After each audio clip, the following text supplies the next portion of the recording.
मौलाना इकबाल कुरैशी साहब के बयानात और वज़ाइफ के लिए वज़ाइफुल सालिहीन टीवी को सब्सक्राइब करें। आपने जरूर फरमानी है जब आपका इस्लामाबाद आना हो तो मैं फ़ोन पे आपके रास्ते में रहूँगा इंशाअल्लाह।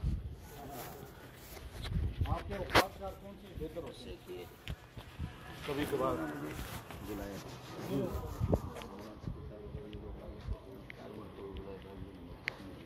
जी हाँ, वो आपका स्ट्रेट फॉरवर्ड बात है क्योंकि तो आप बात करते हैं जो उसमें लिफ्टी गुस्ताई भी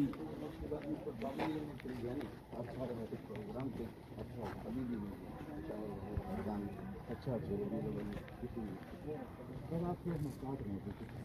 थोड़ा नहीं ज़्यादा रहने जैसे आप कर रहे हैं ना ये बहुत अच्छा है जो अभी आपका यहाँ अपने बंदों को फिट किया हुआ है। तो ये बस ये मेरे यहाँ थोड़ा माने ये तलबा है रात को 50-50 60 करीब तलबा खुद पैरे देते।